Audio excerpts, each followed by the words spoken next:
Hello and welcome to another video from oorail. This video is part 1 of our MRL 2015 challenge series. So we participate on the MRL forums. I think it's mrlforum.co.uk. It stands for Mall Railway Layouts, and it's a cool kind of small community, but it's definitely worth checking out. And every year they have a sort of a challenge on there, and this year, basically because it's 2015, I guess, they have a £20 and 15 pence challenge. So basically, you have a host of different types of mall railway project that you can do, and it's totally up to you with what you want to do, and all the rules and whatnot are up on their forum. So what I decided to do was, since I decided to participate this year, since I had some time, I thought I would go ahead and shoot video and just show the progress of each part as we go along. So since this is the first video, I'm just going to give you a quick introduction and kind of an idea of what I'm starting with, and we'll go from there. So basically the challenge is that you have to spend up to £20 and 15 pence, and there's certain things that you don't include in that budgetary cost, like shipping. You also don't have to cover things like paints, but other things like ballast and whatnot are covered.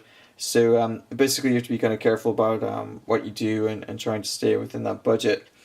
So what I bought was off of eBay, and you can see it's not in such great shape, but it's a old Triang blue Pullman or class 251 train set.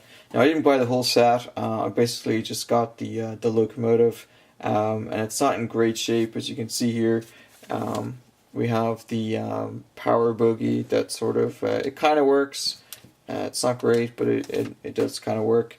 You can see it's been removed, so we'll try to get that working. It's not necessarily important that I get it actually running, but we'll see if we can make it run just for fun. And what we're planning to do with this is actually to do a livery kind of alteration. So here you can see it's in the original blue Pullman livery. A lot of the kind of transfers on the side are in pretty bad shape. The glass is pretty dirty and scratched up. The paintwork is coming off in places. It's been glued in a few places. There's unknown substances stuck to the bottom of it.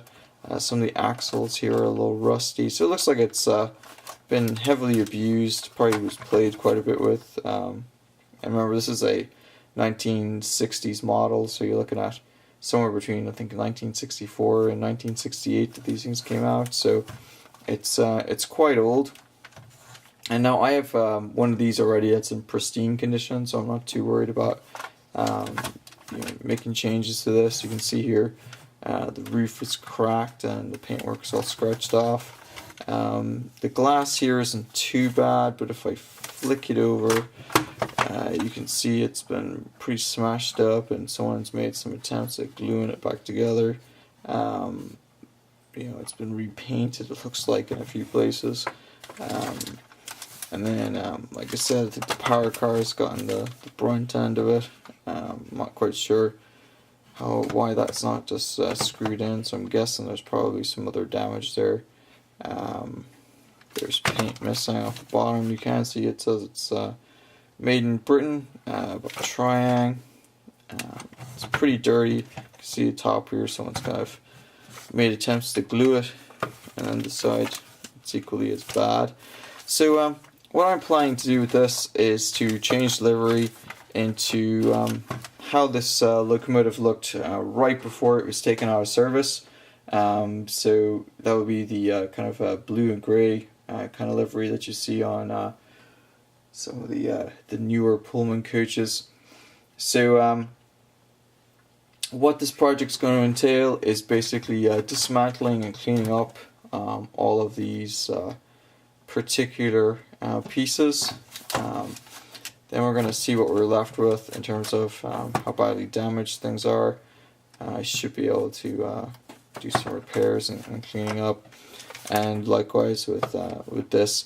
And so once we've got it cleaned up, the plan is to paint it in the grey livery, and then add the blue around the windows and in various different places. And then I also got some transfer sheet paper as well, so I'm going to use the laser printer to print out new transfers onto those to make those look pretty good. And it looks like I only have to account for the cost of the sheets that I use, so I should be able to get all the transfers onto one sheet using the software on the computer. So I should be able to keep this within the £20 and 15 pence budget. Now the cool thing is this whole Pullman train set, I got it off eBay. It only cost me $19 and 47 cents. So I think that works out about £12, 35 pence. So I've got at least just a little bit under £8 left. And since I don't have to include the cost of the paint, I should actually have enough money, since I think the sheet of paper for the transfers is less than £1. I may actually be able to buy the wheels to turn these over into metal wheels. I don't obviously have enough budget to re-wheel the power part of it, but I can maybe re-wheel these as metal so they run a little bit better. And once I'm done with this series, with the challenge, it'll be done within the next month or so, because I think the deadline is I think sometime in July, so it doesn't give me a lot of time. So I'm going to try to get it rolling here in towards the last week or so of May, and then throughout June we'll show you progress on it, and it should hopefully be done by the end of June. So I think this will look pretty nice on the layout as well once it's done. So it'd be a good addition, since I don't actually have a Pullman in that particular livery. Alright, so I just wanted to show you that and show you what kind of state this thing was in, and we will try to resurrect it. So hopefully over the course of the next couple of weeks you guys will enjoy these videos. And if you're not a subscriber, please go ahead and subscribe. If you've got any comments, please leave comments below. And always feel free to go check out MRL forums. I believe it's mrlforum.co.uk. I'll stick it in the title or in the bottom corner of this video so that you can pick it up. Alright, well, hope you enjoyed it. Until next time.